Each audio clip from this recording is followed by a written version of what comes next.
Hello and welcome to another episode of the Speak the Truth podcast. I'm your host, Matt Tardio. Today we're going to be talking about IDF locations inside of Lebanon and where they might be going. Now, all the information that I'm going to present to you today is all via open source. That it is out there floating around. I simply compiled it and put it together. I'm also going to be referencing from ISW, or the Institute and Study of War, and we are going to be further talking about where the Israeli Defense Force is likely going, why they're in the positions that they're in, and what has been happening. With that being said, ladies and gentlemen, let's get into it. As you can see up over here on this map on your screen, we're going to be talking about these different IDF positions and the different things that have been going on. So right here, just to kind of orient you, this black line happens to represent the Lebanese-Israeli border.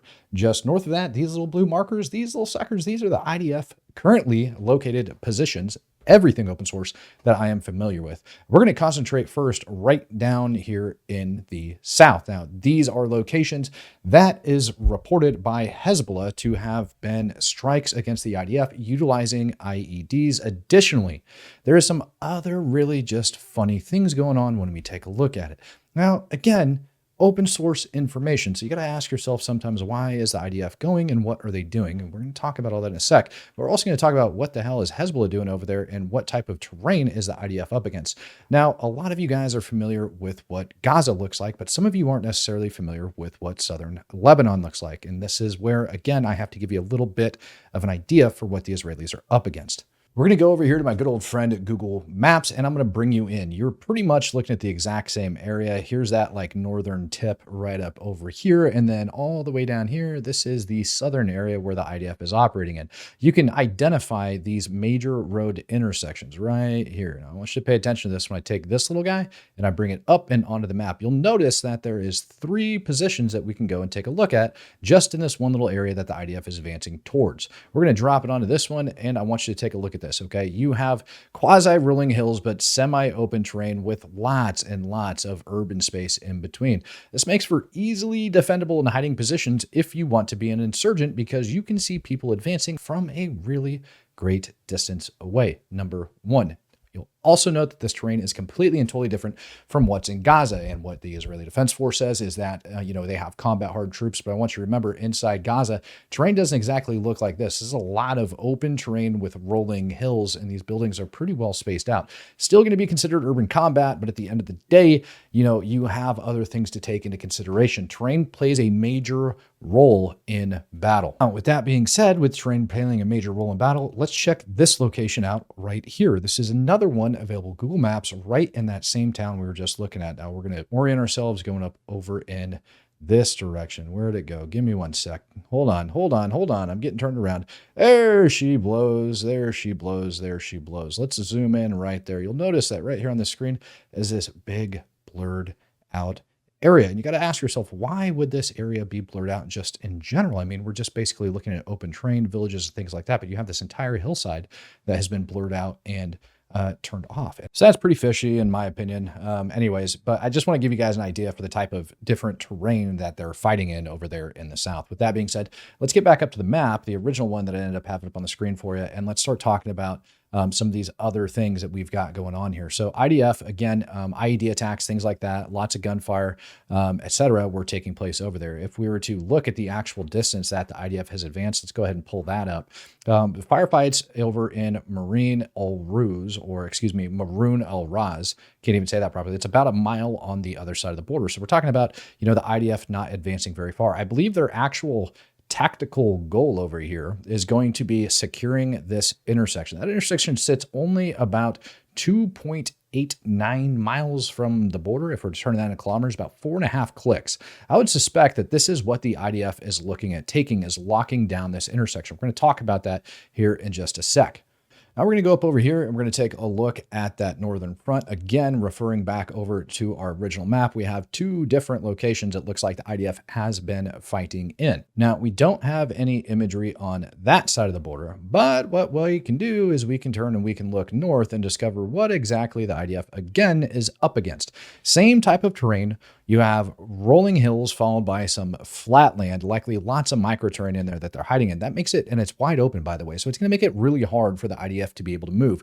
Once we start looking at the terrain, you begin to understand what the actual issue is over here when it goes to, going into Lebanon. And the problem is that you're basically telegraphing your location everywhere. This also makes sense why Hezbollah is going to have all of these different tunnels. Their movements throughout all of this space is going to be very easily picked up on by the Israeli Defense Forces. So what's going to be their goal up over here? I told you down here in the south, I believe their goal is this particular intersection. That's what they're going to move through. But that town has a lot of clearing that they got to do, as you guys saw on that other imagery. Now, up here in the north, what are they looking at? Likely they're looking at securing this intersection right here in this road. Let's go ahead and take a really quick look and see just how far away that intersection is from the closest border crossing point. It happens to be, look at that, right around the same distance, right around 3 miles to get to that particular intersection. Very interesting. That means that if the IDF was to move at the same pace along these two different accesses, then they would essentially be able to reach these border crossings around about the same time. Only problem is when you start thinking about it, again, we're talking about roughly 3 miles each, 4.5 to 5 kilometers each, 500-meter difference. Not really that big when it goes to that operational planning when you're moving as many troops as they are. But the issue is going to be enemy concentration inside of these villages and how long it takes for them to kind of push through and clear them out. It's not going to take a day or two, ladies and gentlemen. We're talking about a long-term clearing operation, particularly with all the different tunnels and things like that they're going to find. So let's get into talking about why I feel that this is the Israeli Defense Forces' goal to take these two major intersections before they push on any further. Now, I do like using this map just because it's a little bit more clean and you guys can get kind of a better idea of what's going on the ground. Now, check this out. This entire area over here, the IDF is going to want to clear out. And just so that we're all aware, the IDF has warned pretty much this entire area, all the populated areas that they need to clear out and push north of the Litani River. As a matter of fact, I think they actually told them to move about 30 kilometers north of the Litani River to be precise. They also told anybody that's crossing south of the Litani River not to be traveling by vehicle or to avoid traveling by vehicle for, I think, common sense reasons. Now, why is it that they're going down to lock down this intersection and this intersection right up over here on the map? That's my belief and this intersection right down here. That's my belief and my prediction that that's where they're going to be heading, because once they're able to do that, you're essentially isolating off this, what I'm going to go ahead and just dub a main supply route. Okay. As you can see it running right through here. Once they have that isolated off, the only way for people to get reinforcements or anything like that is either going to be from here, moving along this line, here, moving along this line, or crossing through all that open space. So again, let's go back over to our good friend Google Maps and take a look at what a pain in the butt that would cause when we pull it up and look at it in this general idea. Okay, it's going to be a little bit harder for you guys to follow along, but I think you can. All right, so once we start going in there, we start looking and really zoom in down in the area. Let's see here. This is the intersection that I told you they were going to end up holding down as being one. And then this intersection all the way up here in the north is the other one that I believe they're going to end up holding down as well. So that means that any of the Hezbollah fighters in and along this route are going to essentially have to push back through all of this open terrain to get to where they're going. And there is lots of little roads and things like that out there. But here's the catch. IDF has been warning these people to move for quite some time. And once they have that kind of like locked down, what they're going to be able to do is be able to spot patterns of life and movement inside of this area, to which then they'll probably just start conducting airstrikes on all these little fighters that are moving in and out. Once they have those intersections locked down, they'll be able to then begin to push north and start locking down these other supply routes, essentially encompassing these areas, allowing them to kind of clear them out. And again, it'll make a little bit more sense if I go back over to my layered map. We get back on that one and you can kind of see it. So they essentially go up, move, secure this intersection, go up, move, secure this intersection all the way here in the north. Again, we're talking roughly 3 miles. Let's clear that off the map so it's not in our way. So you're talking roughly 3 miles between point A and point B. You're talking roughly 3 miles between point A and point B. One major city center to move through, not so much down over here. They do have this sucker that they're going to end up dealing with here in just a little bit if they haven't already. But once they get all that locked down, they're essentially controlling the main supply routes flowing into here, which is going to force them to use alternates, which is going to cause them to stick out a hell of a lot better. Moving through all these different villages and everything else should make it a lot easier for them to pick up on. So I think that's kind of going to be like one of their plans over there, is to be able to lock down and secure these suckers to keep this whole area from getting reinforced. After that, likely once we go and look at the map, I would assess guess, based off of those two different things that we can see right there, they're likely going to push across and they're going to go over here and take Nakora, kind of like as one of those like next steps in order to do it, because it's going to allow them to then push up and move a little bit deeper up along the coastline. And from there, then they conduct just standard clearing operations to begin pushing north. So if I was to take this and end up putting it up over on our map, as you guys see it here, they're going to lock down this sucker. They're going to lock down this sucker. They'll probably start doing a lot of bombing and artillery campaigns and stuff like that up over here towards the center. And then they're going to move up over on the coast. I would assume is going to be their step 3, lock that down. And then they can really start affecting some change on the battlefield, forcing Hezbollah to kind of like spread out and just causing some real damage and destruction that way.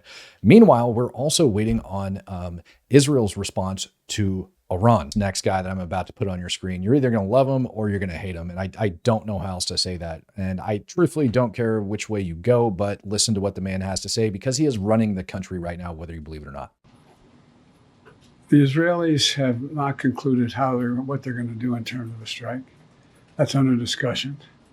I think if I were in their shoes, I'd be thinking about other alternatives than striking oil fields. So if I was in their shoes, I would be thinking about other alternatives other than striking oil fields. Now, that's really interesting, because just yesterday he was urging Israel not to go after those other military type targets. And Iran came out today and said if they end up doing that, it's going to be a huge crucial mistake. Additionally, I know we talked about it yesterday, but it looks like it's been confirmed at this point that the S-400s have been in fact delivered into Iran. Now, those are Russia's more advanced aerial defense systems, okay? Surface to air missiles in order to knock all sorts of like airplanes and stuff like that out of the sky, right? Like that's what they're going to be there for. That's what they're going to try to use. Now, ask the Russian airbase up inside Syria how well those S-400s worked the other night. And the answer is not so well. Now, I want you to listen to this next statement by the President of the United States and tell me what you think about this one. No administration has helped Israel more than I have. None. None. None. And I think Bibi should remember that. And whether he's trying to influence the election or not, I don't know, but I'm not counting on that. No administration has helped Israel more than I have. None, none, none. And he wants Bibi to remember that and to actually think about that. And what he's referring to is his next actions in responding over to Iran. Now, if we pay attention to what Joe Biden just said and the way he just presented it, it definitely sounds like Israel wants to strike mainland Iran, that they're going to be going after the nuclear facilities and key infrastructure, and likely because of the way that Iran has responded to Israel's threat of an attack, that they are going to need to make it overwhelming for the Iranians. They're going to have to knock out tons of crap.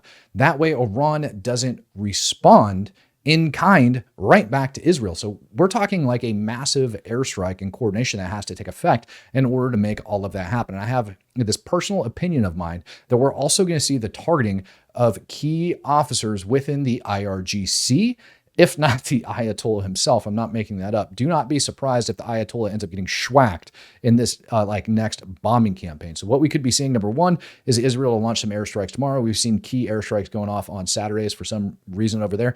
Also, we have the anniversary of October 7th coming up, and it's very possible, in my opinion, that Israel launches a symbolic attack on Iran on October 7th for their role that they played in it by supplying Hamas with a bunch of munitions, financial support, so on and so forth. Plus, because of what Hezbollah is doing up in the north, it just kind of would make sense, like symbolically, to go ahead and knock that out. But I think they would be expecting that. I also think Israel would be expecting an attack on that day as well. So I don't think they would be wanting to waste all of their airsats up over there. Now, additionally, Russia has been reported as supplying aircraft going up over Syria, like bringing in additional aircraft in order to protect their military assets in the region. There is some information that's floating around the interwebs trying to tell you that those Russian military aircraft are coming over in order to defend Lebanese airspace. That's absolutely not true. That is false information. Hope you guys enjoyed this quick update about what Israel intends to do, where it's going, where they're kind of like tracking on the ground. That's my assessment for the day. Ladies and gentlemen, peace, love, happiness, God bless. I'm out of here.